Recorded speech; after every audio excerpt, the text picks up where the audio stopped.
الحمد لله وكفى والصلاة والسلام على من لا نبي بعده وعلى آله وأصحابه الذين أوفوا عهده وعلى من تبعهم بإحسان إلى يوم القيامة. أما بعد فأعوذ بالله من الشيطان الرجيم.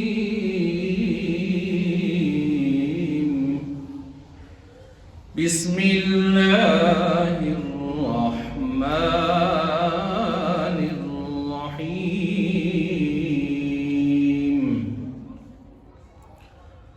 ما كان محمد أبا أحد من رجالكم ولكن رسول الله وخاتم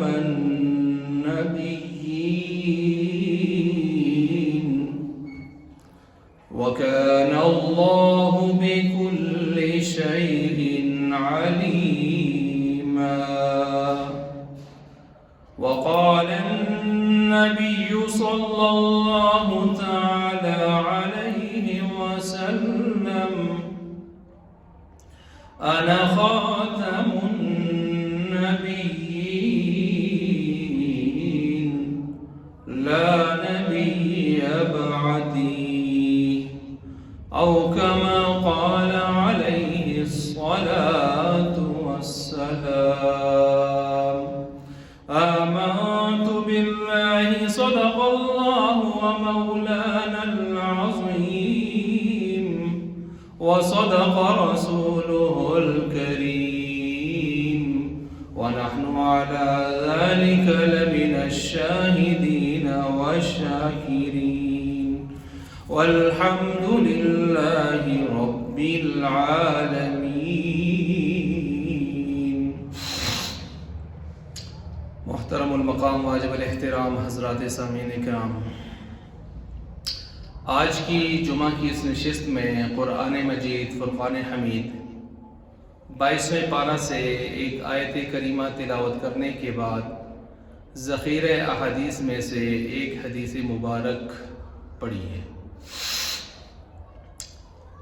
تلاوت کی گئی آیت اور پڑھی گئی حدیث مبارک، اس کا تعلق مسئلہ عقیدہ ختم نبوت سے ہے.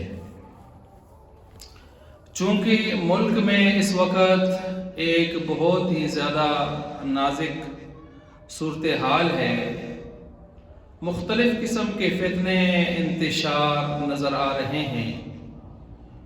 عالمی سطح پر بھی فلسطین کے اندر تاحال ہونے والے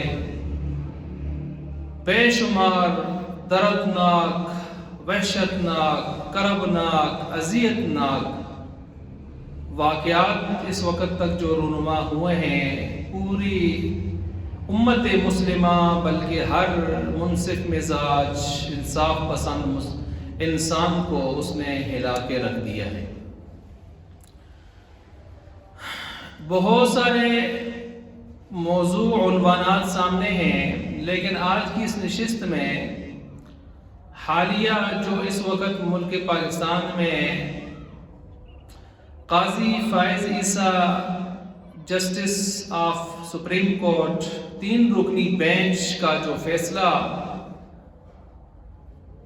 سامنے آیا ہے کچھ دن پہلے، ایک قادیانی کو ضمانت پر رہا کرنے کے حوالے سے کہ جس نے 2019 میں جرم کیا تھا اور اب 2024 میں آ کے یعنی ایک ترتیب سے یہ سلسلہ ہوا ہے. تو اب اس حوالے سے ملک کے اندر مذہبی حلقوں میں، عوامی حلقوں میں بہت زیادہ ایک تشویش پائی جاتی ہے پریشانی اور اضطراب پایا جاتا ہے، تو اس حوالے سے مناسب سمجھا کہ میں اس کو جمعہ کے موضوع کے حوالے سے سامنے رکھ کر اس پر کچھ گفتگو کروں۔ ویسے تو چونکہ اس ہفتہ میں آگے شب برات 15 شعبان کا سلسلہ بھی آ رہا ہے، اور بہت ہی زیادہ اہم ایک موضوع فلسطین کا بھی ہے، جس پر میں نے اس سے پہلے بھی 3 4 5 جمعات میں خطبات میں میں نے گفتگو کی ہے، ان پر بھی کچھ گفتگو ہوگی انشاءاللہ، تاہم تفصیلی اعتبار سے اس موضوع کو آپ کے سامنے رکھ رہا ہوں۔ تو یہ قاضی فائز عیسیٰ 3 رکنی بینچ سپریم کورٹ کا جو متنازع فیصلہ ہے، اس کا تحقیقی جائزہ اس نشست میں انشاءاللہ پیش کیا جائے گا۔ اس موضوع کے ذیلی عنوانات کو اگر ہم دیکھیں تو وہ کئی ہیں، مثلا ایک تو عقیدہ ختم نبوت کا تعارف، اس کا ثبوت، اس کی ضرورت و اہمیت۔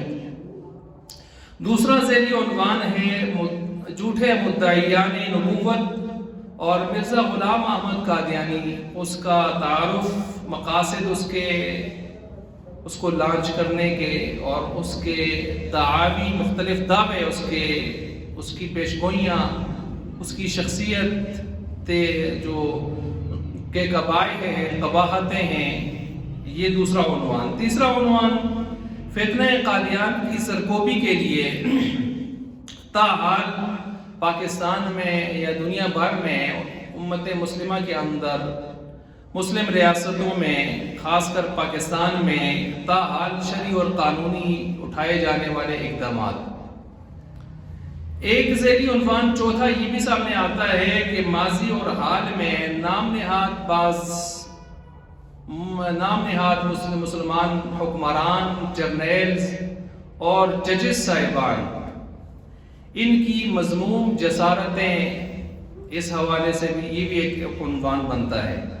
پانچواں ہے قاضی فائز عیسیٰ کا جو سپریم کورٹ کا 3 رکنی بینچ کا فیصلہ ہے، اس کا تحقیقی و تنقیدی جائزہ۔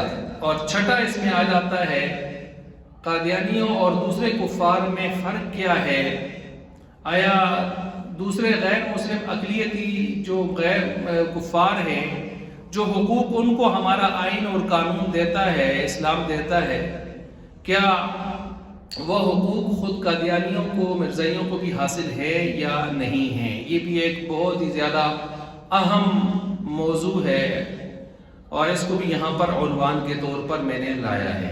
چونکہ یہ 6 بڑے عنوانات ہیں، ان میں سے سب پر گفتگو تو اس نشست میں مشکل ہے، اس لیے ان میں سے خاص کر قاضی فائز عیسیٰ کا جو فیصلہ ہے، اس حوالے سے میں گفتگو زیادہ تفصیل کے ساتھ کرنے کی کوشش کروں گا۔ سب سے پہلے تو یہ بات یاد رکھیں کہ مسلمان ہونے کے لیے یہ اصول ہے کہ جتنے بھی ایمانیات ہیں ان کو ماننا ضروری ہوتا ہے، لیکن کافر ہونے کے لیے، والعیاذ باللہ، کافر ہونے کے لیے ضروری نہیں کہ سارے ہی ایمانیات کا انکار کرے گا، عقائد کا، تب جا کے وہ کافر ہوگا، بلکہ کسی ایک ضروریات دین میں سے کسی ایک کا انکار بھی انسان کو کافر بنا دیتا ہے۔ یہ ایک اصول تمہیدی اعتبار سے، بنیادی اعتبار سے ذہن نشین فرما لیں۔ دوسری بات یہ ہے کہ انہی عقائد و اصول دین میں سے ایک دوسرے نمبر کا بنیادی عقیدہ نبوت اور عقیدہ رسالت بھی ہے۔ عقیدہ نبوت اور رسالت، عقیدہ توحید سب سے پہلا عقیدہ ہے، اور عقیدہ توحید کے بعد دوسرے نمبر پر عقیدہ نبوت اور رسالت ہے۔ نبوت یہ جو لفظ ہے، یہ نبأ سے بنے تو اس کا معنی ہوتا ہے غیب کی خبر، نبوت سے بنے تو اس کا مطلب ہوتا ہے بلند و بالا۔ تو نبی اللہ کی طرف سے غیب کی خبریں بھی دیتا ہے۔ نبی اپنے وقت، اپنے زمانے میں جتنے بھی انسان روئے زمین پر ہوتے ہیں، ان میں سب سے اعلیٰ، بلند و بالا ہوتا ہے، اس لیے اس کو نبی کہتے ہیں۔ رسول، رسالہ پیغام کو کہتے ہیں، اور رسول بمعنی مرسل کے بھیجا ہوا پیغام رساں، پیامبر، پیغمبر، جو اللہ کا پیغام بندوں تک لا رہا ہو۔ کیا مطلب؟ نبی اور رسول گویا وہ ہو گئے کہ جن کو اللہ تبارک و تعالیٰ چنتے ہیں انسانوں کی ہدایت کے لیے، انسانوں میں سے ہی عام طور پر۔ نبی تو ہوتے ہی انسانوں میں سے ہیں، رسول فرشتوں میں سے بھی ہو سکتے ہیں، تو یہ انسانوں کی ہدایت کے لیے چنے جاتے ہیں۔ اچھا، اور یہ اللہ اور بندوں کے درمیان میں گویا وفد ہوتے ہیں، اور اللہ کے پیغامات وحی کے ذریعے سے جو تک پہنچتے ہیں ان کو انسانوں تک پہنچاتے، سناتے، پڑھاتے، سمجھاتے۔ یعنی صرف وحی سنانی ہی ان کا کام نہیں ہوتا، بلکہ اس وحی ٹیکسٹ عبارت کی تشریح بھی ان کا ہی کام ہوتا ہے۔ وَأَنزَلْنَا إِلَيْكَ الذِّكْرَ لِتُبَيِّنَ لِلنَّاسِ مَا نُزِّلَ إِلَيْهِمْ۔ ہم نے آپ کی طرف ذکر قرآن اس لیے نازل کیا کہ آپ لوگوں کے سامنے اس کو کھول کے بیان کریں۔ اِنَّ عَلَيْنَا بَيَانَهُ، صرف قرآن ہی ہم نے آپ کے سینے میں جمعہ وقرآن، قرآن ہی سینے میں جمع نہیں کرنا بلکہ اس کا بیان بھی آپ کے سینے میں جمع کرنا ہے، اور آپ اس کے مفہومات، مفاہیم، مرادات، مطالب کو آپ کھول کھول کے سمجھائیں گے۔ اچھا، اس کے ساتھ ساتھ نبوت اور رسالت یاد رکھیں کہ یہ ایک وہبی عہدہ ہے، کسبی نہیں ہے۔ یعنی ایسے نہیں ہو سکتا کہ کوئی آدمی کوشش اور محنت کر کے نبی اور رسول بنے۔ ایک آدمی یہ کہے کہ میں زیادہ محنت کر لوں، عبادت اور ریاضت کر لوں، نبی بن جاؤں، رسول بن جاؤں، یہ نہیں ہو سکتا۔ اللہ تعالیٰ نے انسان کو دو قسم کی صفتیں دی ہیں، کچھ صفتیں اس کے اختیار میں ہوتی ہیں، کچھ اس کے اختیار میں نہیں ہوتی۔ مثلا ایک آدمی چاہتا ہے میں قرآن کو اچھے انداز سے پڑھوں، تو ایک یہ ہے کہ اس کی آواز اچھی ہو، اور ایک یہ ہے کہ اس کا انداز اچھا ہو۔ اب انداز اچھا ہو یہ اس کے بس میں ہے کہ وہ اچھے قاری کے پاس جائے، وقت لگائے اور ایک اچھے انداز میں قرآن پڑھنے کی لہجے میں کوشش کرے، ہو سکتا ہے۔ لیکن ایک ہے آواز اچھی ہو جائے، یہ اس کے بس کی بات نہیں ہے۔ نہ دنیا میں کوئی ایسا کارخانہ ہے کہ جس میں جا کے یہ اپنی آواز ٹھیک کرے گا۔ آواز قدرتی ایک اللہ کی طرف سے دے، خدا داد صلاحیتوں میں سے کئی صفات میں سے کہیں۔ ایسے ہی اللہ نے انسانوں کو جو صفات دی ہیں، تو میں نے کہا اگر شرعی اعتبار سے بھی دیکھا جائے تو اس کی بھی دو قسمیں بنتی ہیں۔ یہ تو فطری ہے نا، خلقی ہیں، عادتی ہیں، نیچر میں ہے۔ لیکن شرعی اعتبار سے بھی صفات کی دو قسمیں بن جاتی ہیں۔ کچھ صفات ایسی ہیں جو انسان اپنے اختیار سے حاصل کر سکتے ہیں، مثلا ولی بننا۔ اگر کوئی آدمی چاہتا ہے میں اللہ کا ولی بنوں تو کوشش کرے۔ ولی بننے کے لیے پہلی شرط یہ ہے کہ مومن ہو، مسلمان ہو، توحید والا ہو، موحد ہو، ایمانیات کو پوری طرح ماننے والا ہو، ادب احترام اس کے دل میں ہو، اخلاق والا ہو، حسن معاشرت والا ہو، حسن معاملات والا ہو، تو اخلاقیات کی دنیا کا مرد سکندر ہو۔ تو ایسا شخص اگر چاہے کہ میں ولی بنوں تو ٹھیک ہے، جتنی کوشش کرتا جائے گا اتنا آگے بڑھتا جائے گا۔ اپنے دل کو بھی صاف رکھے، اخلاص، خلوص، تقوی، اللہ کی رضا، دنیا کی شہرت، نمود و نمائش، یہ چیزیں نہیں ہونی چاہیے۔ تو انشاءاللہ یہ ولی ولی ولی اور ولایت میں بہت اوپر درجے میں پہنچ جائے گا۔ یہ اختیاری ہے ولی بننا۔ اچھا، لیکن ہے یہ بھی اللہ کی توفیق سے ہے، اللہ کی توفیق سے ہے، لیکن کوشش، کسب، محنت بندے کے اختیار میں ہے۔ لیکن نبوت اور رسالت کا معاملہ سرے سے جدا ہے۔ وہ آپ یہ نہیں سمجھ سکتے کہ آپ یہ نہیں کہہ سکتے کہ یہ کسب کے ساتھ تعلق ہے کہ زیادہ عبادت ریاضت کرے گا تو رسول بن جائے گا، نبی بن جائے گا، ایسا نہیں ہے۔ میں مثالیں دیتا ہوں۔ اللہ تعالیٰ نے فرمایا انی جاعل فی الارض خلیفہ، میں زمین پر اپنے خلیفہ بنانے والا ہوں۔ خلیفۃ اللہ فی الارض، یہ آدم علیہ السلام کی طرف اشارہ دیا گیا، نبوت اور رسالت کے ساتھ خلیفہ بنانے کا اشارہ دیا گیا۔ اب شیطان نے سوچا کہ فرشتے تو صرف اچھائی کو جانتے ہیں، برائی کو نہیں جانتے، کیونکہ فرشتوں میں برائی کا مادہ نہیں ہے، وہ نفس نہیں ہے، شہوت نہیں ہے، پیٹ کھانا پینا نہیں ہے، تو گناہ والا مادہ نہیں ہے۔ میں تو جن ہوں، نفس ہے میرے ساتھ، اچھائی کو بھی جانتا ہوں، برائی کو بھی۔ تو عزازیل میرا نام ہے، میری عبادت اللہ کو بڑی پسند بھی ہے، مجھے یہاں بلایا ہے آسمانوں پر، تو کیوں نہ میں تھوڑا سا اور زور لگا دوں عبادت و ریاضت میں، وہ خلیفہ اور نبی میں بن جاؤں۔ اس نے کئی لاکھ سال عبادت، کچھ حضرات کہتے ہیں 16 لاکھ سال عبادت، کچھ کہتے ہیں 6 لاکھ سال عبادت، جتنا کیے اس نے لمبا عرصہ لاکھوں سال عبادت کی، لیکن بنا نہ بنا۔ کس کو بنایا اللہ نے؟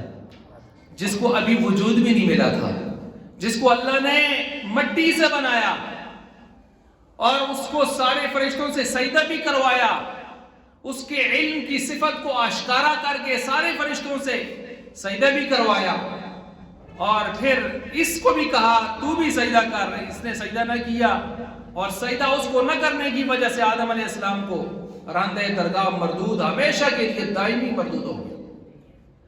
اب اگر عبادت اور ریاضت کر کے کوئی آدمی نبی اور رسول اور خلیفۃ اللہ فی الارض اس نبی اور رسول ہونے کی حیثیت سے بنتا تو شیطان بن جاتا۔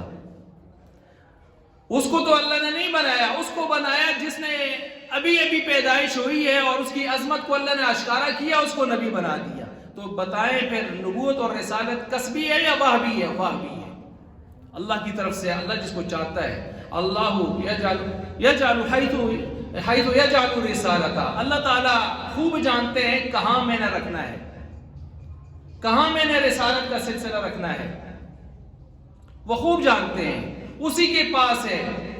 ام عندہم خزائن رحمت ربک، رحمت کے خزانے نبوت اور رسالت کے خزانے بھی اسی کے پاس ہیں۔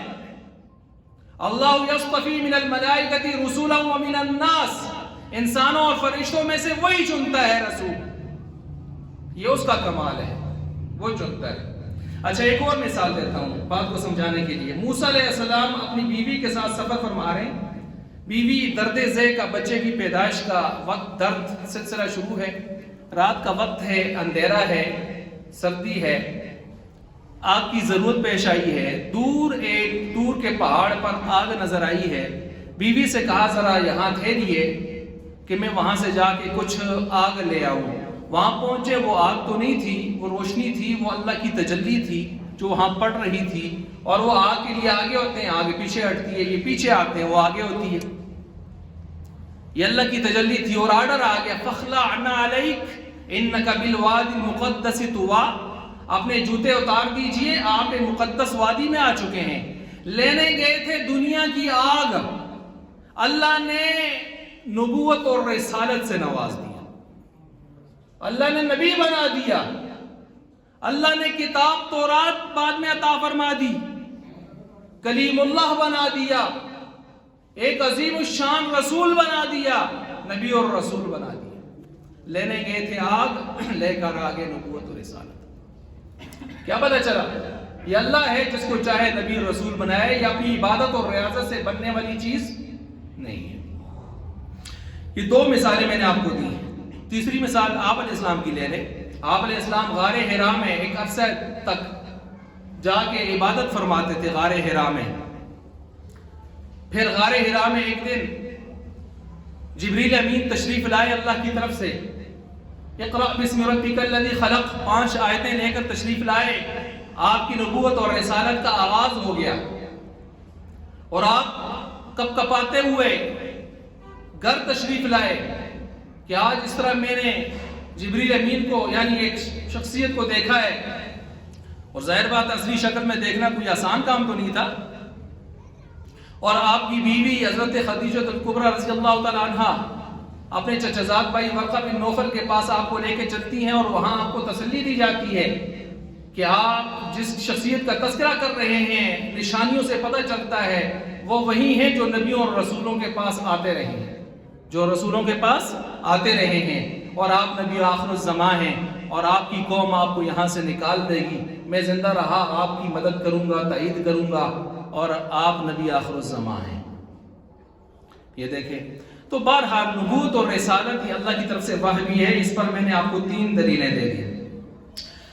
سارے نبیوں اور رسولوں کی ابتدا سب مسلمان جانتے ہیں کہاں سے ہوا یہ سلسلہ نبوت اور رسالت کا آغاز؟ آدم علیہ السلام سے۔ پھر یہ سلسلہ آگے چلتا رہا، حضرت شیس علیہ السلام تشریف لائے، بڑے بڑے پیغمبر آتے رہے. نوح علیہ السلام تشریف لائے.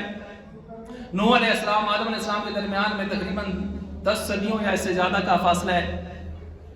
آدم علیہ السلام اور آپ علیہ السلام کے درمیان میں 6155 سالوں کا یہ جتنا بھی فاصلہ بتایا جا رہا ہے. تو یہ درمیان میں مختلف پیغمبر آتے رہے. نوح علیہ السلام، ادریس علیہ السلام، الیاس علیہ السلام، کرتے کرتے پھر ابراہیم علیہ السلام، اسحاق علیہ السلام، اسماعیل علیہ السلام.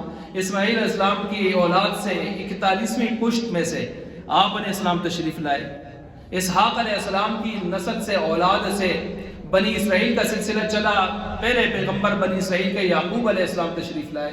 ان کے بیٹے یوسف علیہ السلام تشریف لائے. یہ سلسلہ آگے چلتا رہا. درمیان میں کوئی تقریباً 4000 یا 18000 یا 70000 پیغمبر گزرے. آخر میں سیکنڈ لاسٹ جو پیغمبر تشریف لائے وہ حضرت سیدنا عیسیٰ علیہ السلام تشریف لائے. پھر محمد عربی صلی اللہ علیہ وسلم تشریف لائے آخر میں. اور یوں نبوت کا آپ علیہ السلام پر وہ اختتام ہو گیا. آپ نے فرمایا ایک محل جو بہت ہی خوبصورت بنایا گیا تھا، جس کی بڑی ہی چمک دمک اور رعنائیاں تھیں، بڑا خوشنما تھا، لیکن ایک مرکزی اینٹ نہ ہونے کی وجہ سے وہ ایک بدنما سا نظر آ رہا تھا. اس کا حسن متاثر ہوتا ہوا نظر آ رہا تھا. وہ آخری اینٹ میری نبوت کی تھی جو لگ گئی، اور قصر نبوت اور رسالت ہمیشہ کے لیے تام ہو گیا. اب اس کے میں کوئی گنجائش نہیں ہے قیامت کی صبح تک. اچھا آگے سنیے. بنی اسرائیل کے حوالے سے میں نے گفتگو کی، اور پھر آخر میں نے کہا محمد عربی صلی اللہ علیہ وسلم تشریف لائے. آپ علیہ السلام کے بعد اب قیامت کی صبح تک نہ کوئی نئے نبی آئے گا، نہ کوئی نیا رسول آئے گا، نہ کوئی نئی شریعت آئے گی، نہ کوئی نیا آسمانی حکم آئے گا، نہ کبھی آسمان سے جبریل امین وحی لے کر اتریں گے، نہ کبھی کوئی نئی امت آئے گی، نئی کتاب آئے گی، نیا صحیفہ آئے گا، نئی شریعت آئے گی. کچھ بھی نہیں ہوگا. اب قیامت کی صبح تک محمد عربی صلی اللہ علیہ وسلم کی نبوت اور رسالت کے ڈنکے بجتے رہیں گے. اسی قرآن پر عمل ہوتا رہے گا. انہی احادیث نبویہ، آثار صحابہ پر عمل ہوتا رہے. حضرت محمد مصطفیٰ احمد مجتبیٰ صلی اللہ علیہ وسلم. میں ترتیب سے چلا ہوں آگے. نبوت اور رسالت میں نے عقائد پر گفتگو کی. میں نے پھر عقائد میں سے عقیدے نبوت اور رسالت کو لیا، اس کا تعارف پیش کیا. پھر نبیوں اور رسولوں کا ایک مختصر سا خاکہ سلسلہ نبوت اور رسالت کا پیش کیا. اب میں آپ علیہ السلام کی ختم نبوت پر آ پہنچا ہوں. آپ علیہ السلام اور باقی نبیوں میں جو فرق ہیں وہ بے شمار ہیں. ان فروق میں سے، فرقوں میں سے ایک فرق یہ ہے کہ کوئی نبی اور رسول، کسی نبی اور رسول نے آ کر انسانوں میں، دنیا پر اپنے آخری نبی ہونے کا دعویٰ، اپنے آخری رسول ہونے کا دعویٰ پیش نہیں کیا. اگر کسی نے پیش کیا ہے وہ عبداللہ کے لال، آمنہ کے لال، عبداللہ کے ذریتی محمد مصطفیٰ صلی اللہ علیہ وسلم ہے. کسی نبی نے اپنی وحی میں یا ایھا الناس، اے ساری دنیا کے انسانوں نہیں کہا، کیونکہ وہ ایک خطے کے لیے، ایک علاقے کے نبی ہوا کرتے تھے. اور آپ ساری کائنات کے، وما ارسلناک الا رحمۃ للعالمین کافۃ للناس بشیرا ونذیرا انی رسول اللہ الیکم جمیعا. ساری کائنات کی طرف آپ کو نبی اور رسول بنا کر بھیجا گیا. اس لیے آپ یا ایھا الذین آمنوا بھی کہتے ہیں، اے ایمان والو، 89 مرتبہ قرآن میں، 89. آپ یا ایھا الذین کفروا بھی کہہ رہے ہیں، اے کافرو. اور آپ یا ایھا الناس بھی کہہ رہے ہیں، اے ساری دنیا کے انسانوں، مسلمانوں، کافروں، سب، منافقوں، سب کو خطاب ہوا ہے. اچھا جی، یہ آپ علیہ السلام کی امتیازات، خصوصیات میں سے ہے. اچھا جی، اب آپ علیہ السلام کی ختم نبوت پر قرآن کی کم از کم سری جو آیات ہیں ان کی تعداد نوٹ فرما لیں، 99. کتنی آیات ہیں؟ 99 آیات جو آپ علیہ السلام کی ختم نبوت کے مسئلے کو واضح کرتی ہیں. 210 احادیث ذخیرہ احادیث میں سے وہ ہیں جو آپ کے مسئلے ختم عقیدہ ختم نبوت کو، مسئلے ختم نبوت کو واضح کرتے ہیں۔ 210 اسی طرح سینکڑوں آثار صحابہ، اجماع امت، یہ ساری چیزیں اس پر دلائل ہیں کہ انبار ہیں کہ آپ علیہ السلام کائنات کے آخری نبی اور رسول تھے، آخری نبی اور رسول تھے۔ تفصیل کے لیے اگر کوئی پڑھنا چاہے 210 احادیث، آثار وغیرہ، اجماع امت، 99 آیات قرآنیہ، مفتی محمد شفیع رحمہ اللہ جو والد گرامی ہیں مفتی اعظم پاکستان شیخ الاسلام مفتی محمد تقی عثمانی صاحب کے، ان کی کتاب ہے ختم نبوت، نیٹ پر بھی موجود ہے، کھول کے پڑھے، ساری احادیث اور دلائل آیات اس کو سیریل وائز مل جائیں گے۔ اچھا اب آگے چلیں جی، یہ ختم نبوت کا مسئلہ اہم کتنا ہے؟ آپ علیہ السلام کے پورے دور نبوی میں پورے اسلام کی حفاظت کے لیے جو صحابہ شہید ہوئے ہیں ان کی تعداد فگر میں 256 ہے۔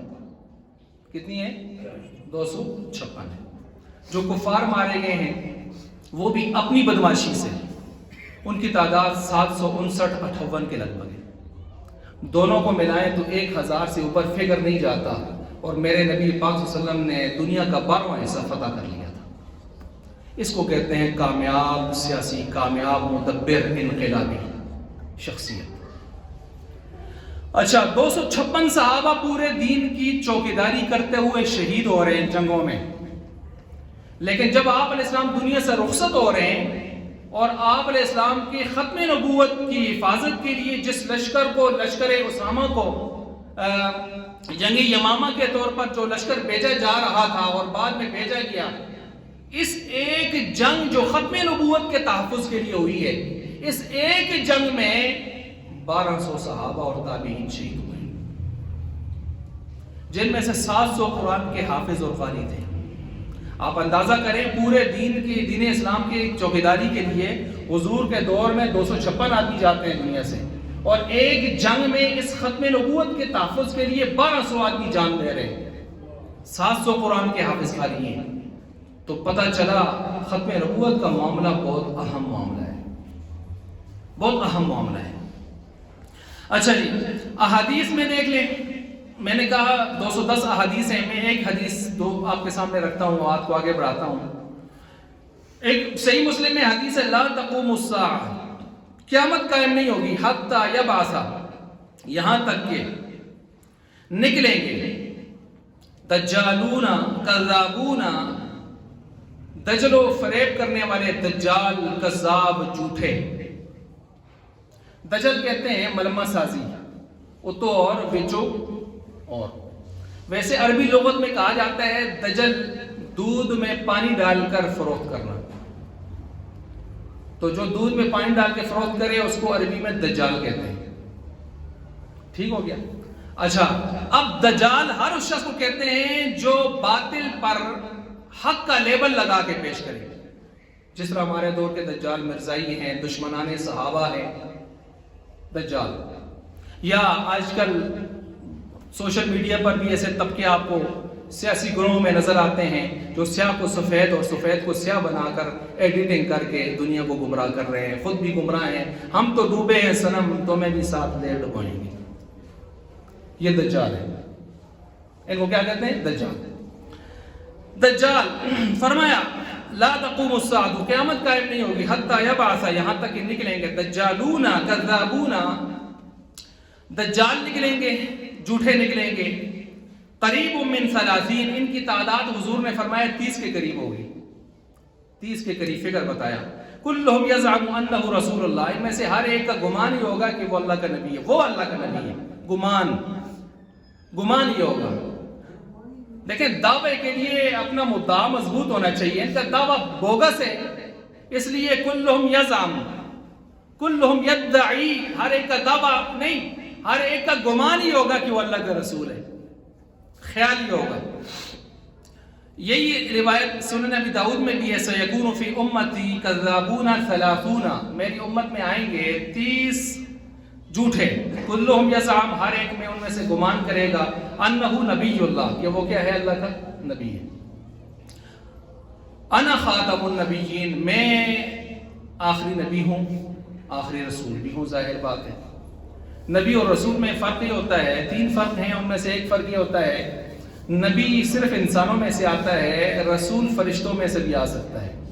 اللہ یصطفی من الملائکۃ رسلا ومن الناس وَلَقَدْ جَاءَتْ رُسُلُنَا ابراہیم، ابراہیم علیہ السلام کے پاس فرشتے رسول آئے، وہ بھی ہو سکتا ہے۔ قرآن کریم موت کا ذکر کرتا ہے، اس میں بھی رسول کا لفظ لاتا ہے، فرشتے آتے ہیں۔ اچھا، دوسرا فرق یہ ہے کہ نبی جو ہوتا ہے وہ اللہ جب اس کو چن لے انسانوں کی ہدایت کے لیے، وحی کے آگے پھیلانے کے لیے، تو اپنے پیغام کے پھیلانے کے لیے وہ نبی بن جاتا ہے۔ پھر ایکسٹرا اپگریڈیشن ہوتی ہے تو اس کو رسالت کا ملتا ہے اور رسول بن جاتا ہے، پھر اس کو نئی کتاب یا صحیفہ یا کچھ شرعی احکام دے دیے جاتے ہیں نئے، جن کو آگے وہ پھیلا رہا ہوتا ہے۔ میں اس کی مثال کیوں دیا کرتا ہوں، جس طرح کالج میں پروفیسر سارے ہوتے ہیں، پرنسپل وہ ہوتا ہے جو خود اپنی جگہ پروفیسر بھی ہے اور اس کو اضافی گریڈ پرنسپل کا مل گیا ہے، لیکن ہر پرنسپل پروفیسر تو ضرور ہوتا ہے، لیکن ہر پروفیسر پرنسپل نہیں ہوتا۔ ہر رسول نبی ضرور ہوتا ہے، ہر نبی کا رسول ہونا ضروری نہیں ہے۔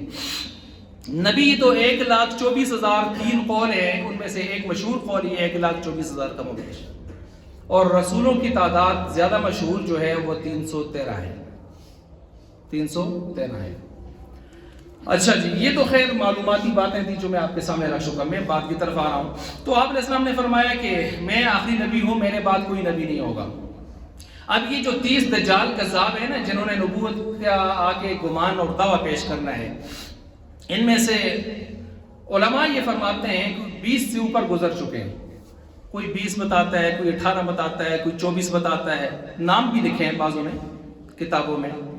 مثلا آپ علیہ السلام کے دور میں 4 آدمیوں نے نبوت کا دعویٰ کر لیا تھا، 3 جڑیں ایک ماسی تھی۔ مسیلمہ کذاب، جس کے ساتھ جنگ یمامہ ہوئی، جس کو امیر حمزہ رضی اللہ تعالیٰ عنہ نے ٹھکانے لگایا۔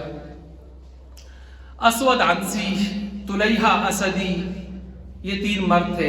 ایک عورت تھی سجاح بنت الحارث، اس کو بھی شوق ہو گیا تھا نبی بننے کا، اور وہ کہا کرتی تھی، آپ علیہ السلام نے فرمایا لا نبیہ، نبی لفظ جو ہے یہ میل ہے، فیمیل نہیں ہے، یعنی میرے بعد کوئی میل نبی نہیں ہو سکتا، فیمیل کی کدھر نفی کی ہے۔ اچھا، تو ہم نے کہا تو قرآن بھی پڑھ، وَمَا أَرْسَلْنَا مِن قَبْلِكَ إِلَّا رِجَالًا نُوحِي إِلَيْهِمْ، اللہ فرماتے ہیں جتنے رسول ہم نے بھیجے ہیں سارے رجال مرد آئے ہیں، عورت رسول بنی نہیں ہے، تو کتوں پڑھ، تو کتوں بڑھائیں گے؟ تو یہ ایک عجیب سا معاملہ ہے۔ تو اس نے یہ بات کی، ویسے بھی نبوت ہو، رسالت ہو، امامت کبریٰ ہو، امامت صغریٰ بھی مکروہ ہے، عورت کے لیے مکروہ تحریمی ہے، کبریٰ تو ہے ہی جائز نہیں ہے اس کے لیے۔ قضات جج بننا ہو، منصف قاضی بننا ہو عدالت کا، امام شافعی تو کہتے ہیں بالکل نہیں بن سکتی، امام ابو حنیفہ تھوڑی سی گنجائش دے کے کہتے ہیں حدود قصاص کے علاوہ گنجائش ہے، بنانا نہیں چاہیے۔ اچھا، بہرحال یہ 4 کو اس وقت گزرے، بعد میں آ گیا ایک جو ہے شجاع اور بہاؤاللہ ایرانی، ہمارے پاکستان میں پائیہ فرقہ جو مشہور ہے، بہاؤاللہ ایرانی، جن کا نظریہ یہ ہے کہ ہر 1000 سال کے بعد ایک نبی آنا چاہیے، معاذ اللہ، استغفر اللہ۔ اچھا، باب اللہ اس کا بھی ایک نام ہے، متنبی ایک شاعر ہے، اس کی کتاب ہے، ہمارے درس نظامی میں پڑھائی جاتی ہے، وہ بھی عربی شاعری میں بہت زبردست قسم کا آدمی گزرا ہے۔ اس کو بھی اپنی فصاحت اور بلاغت پر اتنا ناز ہوا تھا، ناز و نخرہ اور فخر ہوا تھا کہ کچھ دنوں کے لیے ٹمپریری وہ بھی کچھ سوچ میں آ گیا تھا، پھر اس کے بعد اس کا دماغ ٹھکانے لگوایا گیا، بہرحال ٹھیک ہو گیا درسا۔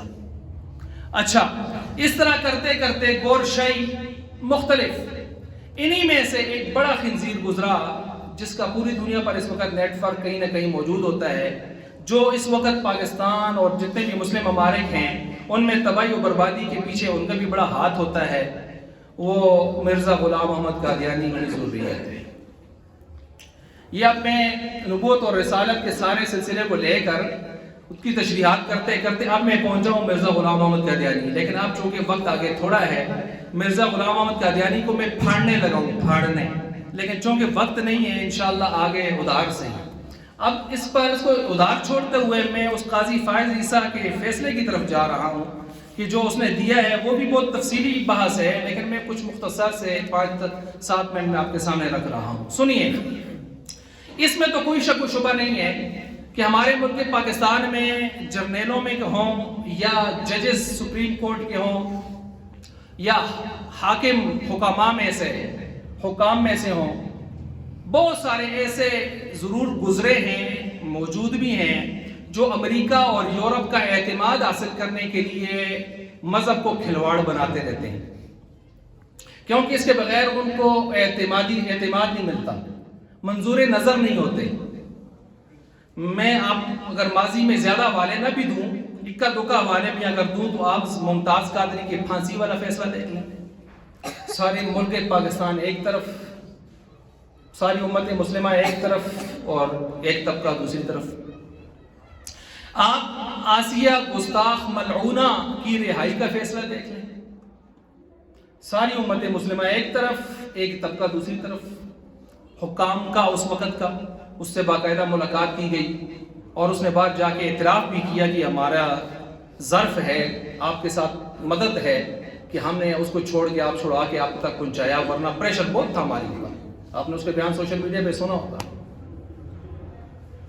ٹھیک ہے؟ تو امت مسلمہ کے لیڈر ایسے ہوتے ہیں۔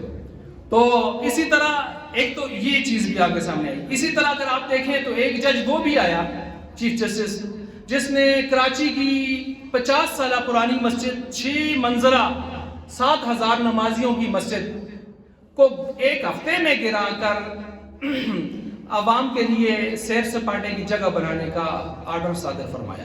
یاد آ رہا ہے آپ کو؟ یہ بھی 1.5-2 سال پہلے کی بات ہے، 1.5-2-3 سال پہلے کی بات ہے۔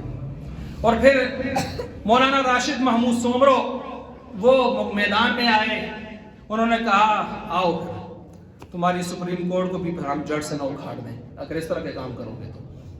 50 سالہ پرانی مسجد، 7,000 نمازیوں کی مسجد، تو بہرحال اللہ نے اس کی حفاظت فرما لی۔ اس طرح کے فیصلے آتے ہی آ رہے ہیں۔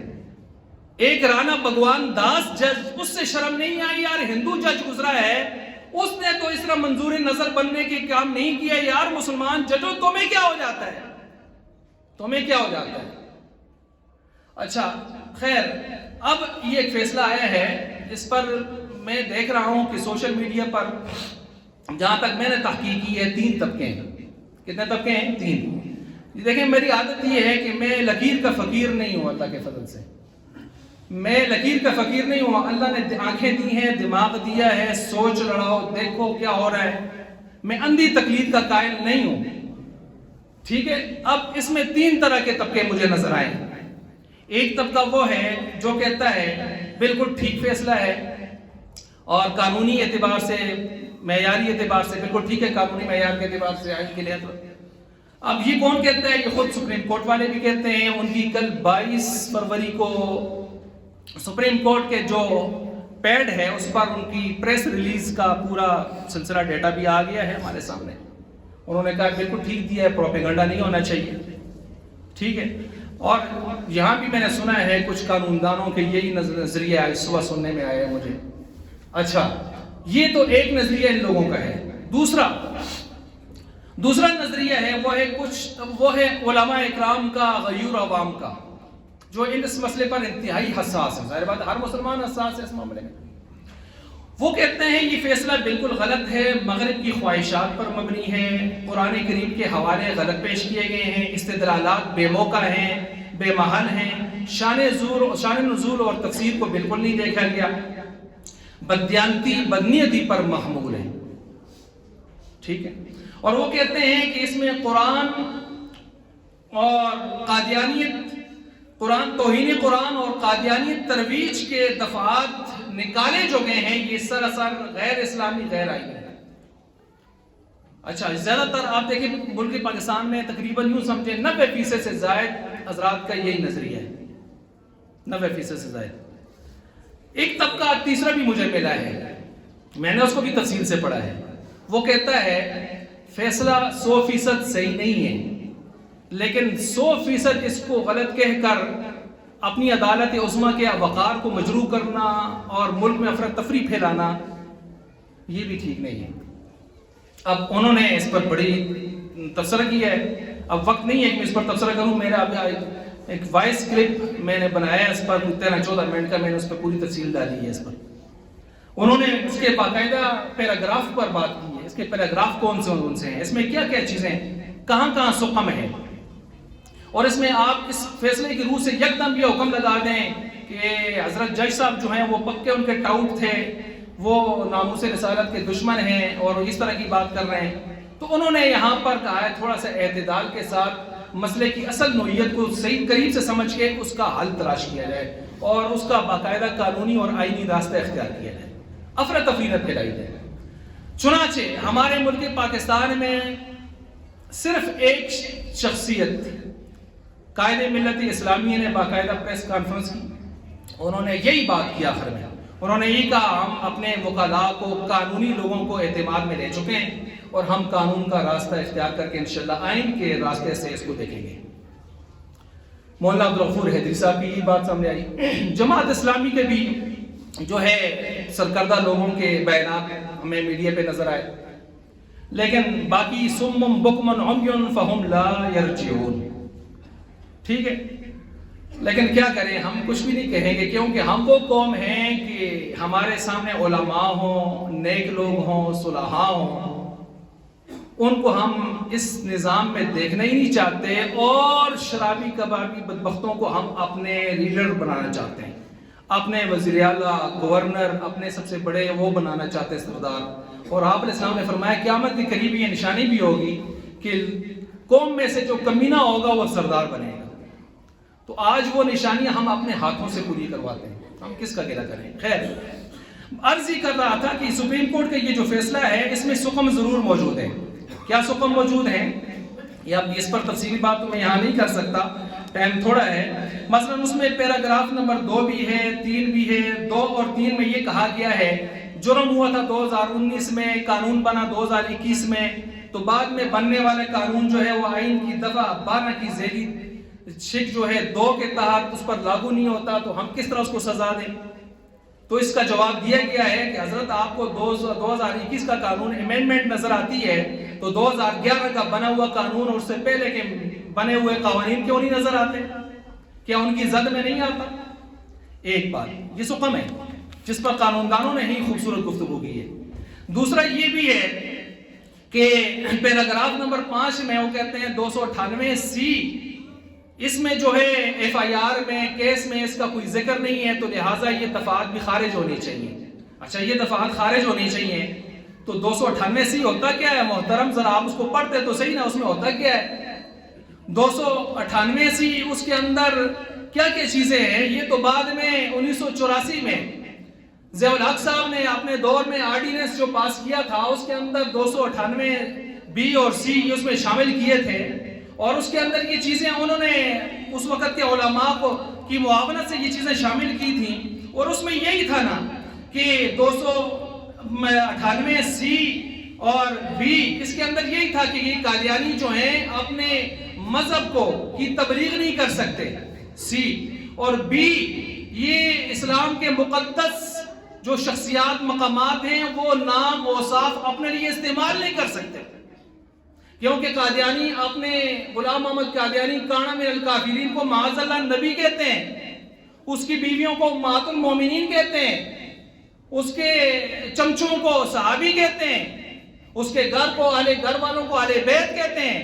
تو یہ ان پر پابندی لگی کہ بکواس مت کرو، تمہارا ان کے ساتھ کوئی تعلق نہیں ہے، ان کے ساتھ تمہارا کوئی تعلق نہیں ہے، اور یہ بھی پابندی لگی کہ تم اپنا مذہب اس کی تبلیغ نہیں کر سکتے۔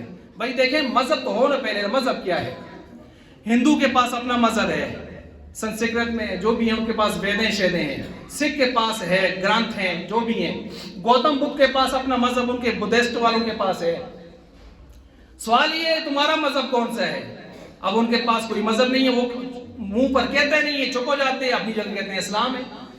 تمہاری مذہبی کتاب کون سی ہے؟ سب سے بڑی منہ پر کہتے نہیں ہے، کہتے ہیں قرآن ہے۔ تمہارے ہاں سب سے بڑی شخصیت کون ہے؟ کہتے ہیں آپ علیہ السلام کی طرف اشارہ دیتے ہیں، احادیث ہماری پیش کرنے کی کوشش کرتے ہیں۔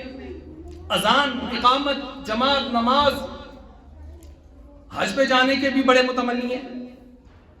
تو یہ سارے کام ہم جیسے، تو بھائی یاد رکھیں، آپ کا پلاٹ ہو، آپ کی زمین ہو، آپ کا وطن ہو، کوئی اور آ کر کہ میرا ہے تو آپ اس کی دان توڑ دیں گے مارے اس کی.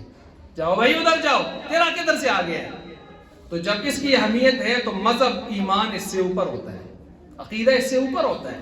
پھر ہمارے اسلام پر جو آ کر قابض ہونے کی کافر کوشش کرے گا، ہم اس کے دان کھٹے کریں گے. ہم نے کبھی یہ تو نہیں کہا نا عیسائی کافر، یہودی کافر، وہ اپنے آپ کو مسلمان ہی نہیں کہتے. تم بھی مانو 1974 کا قانون ہے، 7 ستمبر 1974. اب چونکہ اس پر میں بات نہیں کر سکتا، ٹائم نہیں ہے، میں آخری بات کرتا ہوں. 7 ستمبر 1974 کا قانون ہے، تم بھی مانو. تمہیں کافر قرار دیا گیا ہے، نہیں مانتے. 1973 کا آئین مانو، نہیں مانتے. 1984 کا آرڈیننس مانو، نہیں مانتے. 298 BC مانو، نہیں مانتے. تو تمہیں حقوق کس چیز کے دیے جائیں؟ حقوق تو اس کو دیے جاتے ہیں جو آئین کو تسلیم کرے گا. تو بہرحال جج صاحب نے اِنَّا نَحْنُ نَزَّلْنَا الذِّكْرَ وَإِنَّا لَهُ لَحَافِظُونَ آیت پڑھی، میں اس پر تشریح کر سکتا ہوں اگلا جمعہ انشاءاللہ. باقی اس نے آیت پڑھی لا اکراہ فی الدین، غلط طریقے سے پڑھی ہے، غلط، یہاں پر اس کا کوئی تعلق نہیں ہے. اس نے کہا ہے آرٹیکل کا دفعہ 20-22 آزادی دیتا ہے، مذہبی دیتا ہے، اقلیتوں کو دیتا ہے، قادیانیوں کو نہیں دیتا. قادیانی کو نہیں دیتا. وہ اقلیت اپنے آپ کو مانتے نہیں ہے. جج صاحب آپ کدھر سے ان کو اقلیت ڈکلیئر کر رہے ہیں؟ یہی تو مسئلہ بنا ہوا ہے. پیچھے دوسروں نے ان کو اقلیتی قومی وفاقی کمیشن میں شامل کرنے کی کوشش کی. ہم نے وہاں بھی یہ سوال اٹھایا تھا، پہلے ان سے پوچھو اقلیت ہو، وہ کہتے ہیں نہیں. تو حقوق کیوں دے رہے ہو؟ حقوق کیوں دے رہے ہو؟ تو یہ ایک کھچڑی بنا رہے ہو، یہاں پر ملک کے اندر فساد بنا رہے ہو. تو بہرحال یہ چیزیں تھیں. بہرحال اس کے ساتھ ساتھ یہ بھی یاد رکھیں کہ اچھا یہ آگے موضوع پر انشاءاللہ آگے بھی بات ہوتی رہے گی. شب برات کا سلسلہ آگے آ رہا ہے، کچھ اب آپ نے پوچھا بھی تھا. 15 شعبان کا مختصر یہ ہے بھائی، جتنی بھی روایات ہیں، قرآن کی آیات ہیں، اس پر علماء کا لے دے جو بھی ہوا ہے، اس کا مختصر سا خلاصہ یہ ہے کہ شب برات 15 شعبان دن کا روزہ، رات کی عبادت، صرف اور صرف زیادہ سے زیادہ مستحب تک آپ کھینچ کے لے جا سکتے ہیں، بس اس سے اوپر کچھ بھی نہیں. مستحب کا مطلب یہی ہوگا کہ آپ کریں تو ثواب ہے، امید رکھ سکتے ہیں. ایک روایت عصر علی رضی اللہ تعالیٰ عنہ موجود ہے، مرفوع ہوتا ہے، جب صحابی ما لا یدرک بالقیاس والعقل کوئی روایت نقل کرے اس کو مرفوع کا درجہ حاصل ہوتا ہے، لہٰذا آپ کر سکتے ہیں. لیکن آپ اہتمام کریں، دوسروں کو کھینچ کے لائیں، اسپیکر کھول کے لوگوں کی نیندیں آرام کریں، اور اجتماعی نوافل اور صلاۃ تسبیح، یہ اس قسم کی خرافات مسجدوں میں شروع کر دیں. اور روزہ رکھنا ہے، لازمی رکھنا ہے، فلاں کرنا ہے، یہ چیزیں نہیں ہیں. بس اپنے طور پر کوئی کرنا چاہتا ہے. کتنے کچے درجے کے دلائل ہیں، میں کچا ہی کہہ سکتا ہوں بات کو سمجھانے کے لیے، کہ آپ اس سے اپنا کام کر سکتے ہیں. آپ لوگوں کو خواہ ملامت نہیں کر سکتے. ہاں گھر والوں کو بھی کہہ سکتے ہیں، ثواب ہے، حدیث میں آیا ہے اس چیز کا، تو لہٰذا آج روزہ رکھتے ہیں، رات کو تھوڑی سی بات کر لیتے ہیں، تو ٹھیک ہے، خوشی سے جو کرتے ہیں کر لیں. قبرستان جانا ہے نہیں جانا، اس پر تو علماء کی لمبی چوڑی باتیں ہیں. اگر آپ ایک مرتبہ کا جو آپ الاسلام کا عمل ہے اس کو سامنے رکھتے ہوئے جاتے ہیں تو کوئی منع نہیں ہے. لیکن آپ اس کو باقاعدہ ثواب گردانے اور بڑے فضائل بیان کرنا شروع کر دیں، یہ نہیں ہے کہیں بھی. اس کے ساتھ ساتھ فلسطین کا معاملہ ہے. فلسطین کے معاملے کے حوالے سے کیا کیا جائے کہ اس وقت 35,000 سے زائد مسلمانوں کے خون بہہ چکے ہیں. سوشل میڈیا پہ نظر پڑتی ہے، اللہ کی قسم، ہر پوسٹ پر، ہر اگلی دوسری تیسری پوسٹ پر آدمی دیکھ نہیں پاتا کیا ہو رہا ہے. افسوس ہو رہا ہے امت مسلمہ کے، استقبال امت مسلمہ کے بے غیرت حکمرانوں پر، کمینوں پر، ذلیلوں پر، کہ جن کی موجودگی میں ان کی آرمی فورس موجود ہوتے ہوئے آج اتنا بڑا ظلم ساری دنیا دیکھ رہی ہے. کافر بھی تڑپ پڑے ہیں، منصف مزاج کافر بھی تڑپ پڑے ہیں. او امت مسلمہ کے بے غیرت حکمرانوں، شرم کرو، حیا کرو. تم کس منہ کے ساتھ جاؤ گے؟ تم نے آواز بھی نہیں اٹھائی. ایک پورے استقبال مسلم ممالک میں سے ایک شخص یہاں پاکستان سے 2 ارب میں کوئی سیاسی بات نہیں کرتا. بھائی حق کی بات کرنی چاہیے. 2 ارب آپ لوگوں سے چندہ کر کے اسرائیل میں دے کے آیا تھا. اس نے سارے عرب امارات کو جگانے کی کوشش کی، جا کے باہر قطر میں، شارجہ میں سب سے رابطے کیے. یہاں اس نے 5-6 بڑے بڑے جلسے کر کے ان کے سفیروں کو، ان کے وزیر اعظم کو باقاعدہ خطابات کروائے. اس کے ساتھ، ان علماء کے ساتھ ہم نے کیا کیا؟ ہم وہ قوم ہیں، ہم وہ قوم ہیں، ہم کس طرح مگرمچھ کے آنسو بہا سکتے ہیں؟ وہ ایک شخص تھا بس، باقی کون تھا جو ان کے حق میں بولتا یا بولے گا؟ اللہ حفاظت فرمائے ان کی، اور اللہ ان کی مدد فرمائے۔ باقی افسوس اس پر ہوتا ہے، پی ایس ایل شروع کروا کے امت کو کدھر لگا رہے ہو؟ صرف پی ایس ایل ہی شروع نہیں کروایا تم نے، کے ایف سی جو قاتل ہیں ان کے سپورٹر ہیں ان یہودیوں کے، تم نے ان کا لوگو ہیش ٹیگ لگا کے تم پی ایس ایل میں اسپانسرشپ جو ہے کر چکے ہو۔ تمہارے اوپر خدا کی لعنت برسے، تمہیں خدا تباہ و برباد کرے ظالموں۔ کس ظالم نے یہ اس موقع پر فلسطینیوں کے سینوں میں خنجر کھونپا ہے؟ تم نوجوانوں کو کدھر لگا چکے ہو؟ اور میں داد دیتا ہوں آج کے جوانوں کو، جو ان چیزوں کے شوقین بہت ہوتے ہیں، عاشق مزاج ہوتے ہیں، لیکن انہوں نے سوشل میڈیا پہ میں دیکھ رہا ہوں ہر طبقہ اس کا بائیکاٹ کر رہا ہے۔ بائیکاٹ ہونا چاہیے کہ نہیں ہونا چاہیے؟ بائیکاٹ ہونا چاہیے۔ لعنت بھیجیں اس کے اوپر، سوشل میڈیا پہ لگائیں، ہم اس پر لعنت بھیجتے ہیں۔ کے ایف سی، میک ڈونلڈ، جتنے بھی ان کے، میں حیران ہوتا ہوں، بعض زر خرید قسم کے غلام سوشل میڈیا پہ آگے کہتے ہیں پھر موبائل پہ بھی پابندی ہو، تمہارے باپ تو۔ اب میں کیا کہوں اس ممبر پر بیٹھ کر، بغیر تو کچھ شرم حیا کرو۔ جب ایک بات اتفاقی اور غیرت کی ہو رہی ہو نا تو اس میں آ کے رخنے نہ ڈالا کرو۔ ایک آدمی اجتماعی امت مسلمہ کے مفاد کی بات کر رہا ہو، فلسطین کی بات، نیچے آ کے سیاسی کمنٹ شروع کر دیتے ہو، کچھ خدا کا خوف کرو، شرم حیا کرو۔ یہاں سیاست واسط کام نہیں آئے گی، خون بہہ چکا ہے، بہت ظلم ہو چکا ہے، ہو رہا ہے۔ اللہ تعالیٰ ان کی مدد فرمائے۔ اے اللہ بدر کے فرشتے ان کے لیے اتار، اے اللہ ان کی خصوصی مدد فرما، ساری دنیا کے مسلمانوں کو، حکمرانوں کو یا اللہ غیرت نصیب فرما، اور ہم سب کو بھی یا اللہ غیرت مند حکمران چننے کی، امت مسلمہ کا درد رکھنے والے حکمران چننے کی توفیق عطا فرما۔ شرابیوں، کبابیوں، زانیوں کو ہم پھر سروں پہ چڑھا چکے ہیں اللہ، اے اللہ تو ہمارا حشر اچھے لوگوں کے ساتھ فرمانا، وگرنہ ہم اپنے ہاتھوں سے برے لوگوں کے ساتھ کھڑا ہونا پسند کر چکے ہیں۔ اللہ ہمیں معاف فرمانا۔ وآخر دعوانا الحمدللہ۔